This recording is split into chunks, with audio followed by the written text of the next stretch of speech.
सोचते हैं अपने बच्चों के लिए ये बना दूं वो बना दूं। एक लाला जी था सेठ धनी, उसने अपने मुनीमों से एक दिन अपनी टोटल संपत्ति का, सारी संपत्ति का टोटल करवाया कि कितनी संपत्ति होगी। उन्होंने बताया जी इतनी होगी, मेरी कितनी पीढ़ी इससे निर्वाह कर सकती है।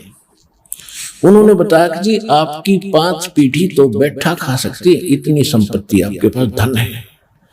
अरे भले आदमियों, फिर छठी क्या खाएगी?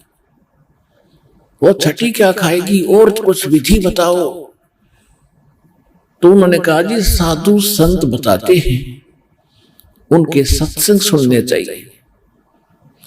तो सत्संग में बताया गया कि भाई दान करे, जो धन चाहे तो दान करे,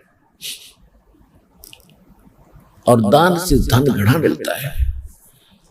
और दान में जैसे साधु संत भक्तों को जो दान कराया था वो ज्यादा लाभ देता है। जैसे यहाँ तो सारे साधु संत आते हैं, भगत असली भगत तो यहाँ आते थे। फिर भी जो भी जैसा मालिक के नाम पर कहीं के जंगलों में झोपड़ियों में बैठे थे साधु भक्त, तो पिछले संस्कारी होते, पिछले पुण्य उनको प्रेरित करते हैं, तो वो कहीं ना कहीं बैठ कर राम राम करते ही रहते हैं। लेकिन भविष्य का चार्जर उनके पास है नहीं, पिछले पुण्यों उनके पास है, जिस कारण से प्रेरित होकर के इतना बड़ा फैसला लिया, जंगल में बैठे या कहीं भी कोई साधना कर रहे हैं। तो उनके पिछले पुण्य ही वहां फल रहे होते हैं। एक आधे को आशीर्वाद दे दे, उन्हें लाभ हो जाए, उसको रोटी मिल जाए, ऐसा चल रहा था इनका काम। तो एक साधु था और पति पत्नी थे, दोनों वहां रहते थे। उनको मालूम था यहाँ भगत हैं। तो उस लाला जी ने क्या किया, सेठ ने सभी मुंशियों को कहा कि नौकरों को साथ लो और आसपास जितने भी साधु संत हैं सबको आटा दे आओ, किसी को जो मांगे खांड दावल चाल सब ले जाओ और दे के आओ। अब देते हुए आ रहे थे, उस भगत के यहाँ आए। उन्होंने कहा कि ले भगत जी, हमारे लाला जी ने आपके लिए एक सीधा भेजा है, यानी आटा चावल खांड नमक आदि दाल आप ले लो। उसने अपनी पत्नी से कहा कि देखना कितना सामान अपने पास है। उसने कहा जी शाम का है, दिन में गई थी, शाम का हमारे पास है। शाम का है? कहा जी। उन्होंने कह दिया भी हम नहीं लेते, हमारे पास शाम का सामान है।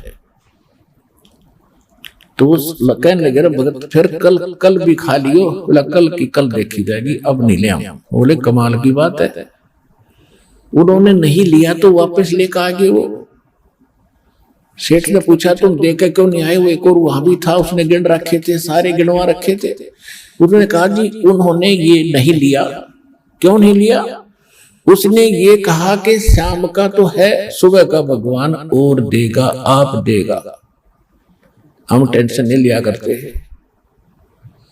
अब उस लाला जी का सिकरो घूमा फिर दिमाग का, तेरा गजब हुई हो, मैं तो छठी पीढ़ी का ठेका ले रहा हूं, सुबह के भी परमात्मा पे छोड़ दी। वहां से चलकर वहां आया, उसने पूछा कि भाई आप ऐसा निर्णय क्यों ले रहे हो, भूखे मरोगे? भूखे? वो कहने लगे भूखे मरा करें वो जो भगवान पे विश्वास नहीं करते। और हमें भगवान आगे से आगे देता उसने, क्योंकि ज्ञान सुन रखा था। लाला जी को बैठा लिया, कहते मां के पेट में जब आप थे किसने चिंता थी तेरी? तो यह तो बात सही है।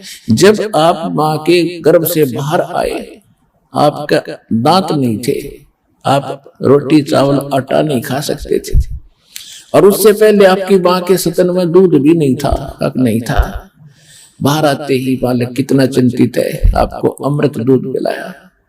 अरे तू ठेकेदार हो रहा छठी पीढ़ी का, तेरी बुद्धि भ्रष्ट होगी लाला जी। और गधे की योनि में जागा तू।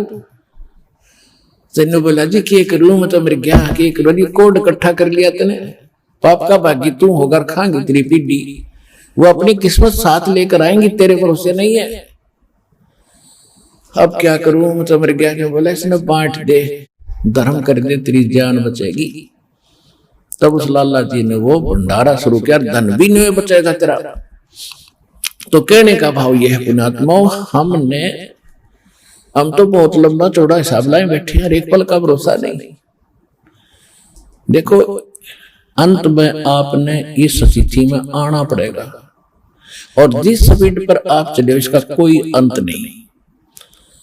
आज किसी के पास एक प्लाट है और थोड़ा सा जुगाड़ होते भी सोचे एक और लूं, और फिर और जुगाड़ हो गया तो एक और लूं, वहां थोड़ा सा ठीक मिल रहा है, रेट ज्यादा होने वाले हैं, वहां भी दाव लग गया तो 30 चौथा और दूसरे शहर में ले लूं, इतने मृत्यु हो जाएगी, और फिर कुत्ता बन के वहां घूमया करेगा, सैर सपाटे करता था। यह बात आपने याद रखनी पड़ेगी, 101% सत्य है। अब जो आपको दास ने परमात्मा की वाणी सुनाई थी कि सुरपति दुखिया भूपति दुखिया रंक दुखी बपरीति हो। अब सुरपति देवताओं का राजा इंद्र बहुत दुखी, इसका इतिहास पढ़ के देखिए इंद्र का पुराणों में। कहते हैं एक बार एक ऋषि ने इसको श्राप दे दिया इंद्र को, उसका स्वर्ग उजड़ गया और इंद्र मांगता फिर जंगल में धक्के खा रहा। और फिर कभी देखते हो राक्षसों ने चढ़ाई कर दी, देवताओं का राक्षसों का लठबाज रहा है, झगड़ा हो रहा है, और मृत्यु के बाद फिर इंद्र गधा बनता गधा। तो यहां कहते हैं सुरपति दुखिया भूपति, सारी पृथ्वी का राजा भी दुखी, और रंक दुखी विपरीति हो। निर्धन तो स्वाभाविक दुखी, उस पर सारी आपदाएं आती ही हैं जब तक वो भगवान की शरण में नहीं आता। जब वो परमात्मा की पावर से जुड़ जाता फिर रंक हो और चाहे राजा हो, परमात्मा तो उनको सब अपने हिसाब से डील करेगा। फिर परमात्मा कहते हैं कहे कबीर और सब दुखिया एक संत सुखी मन जीती हो। अब आपने मन जीतना पड़ेगा, जीती आपने मन जीती बनना पड़ेगा।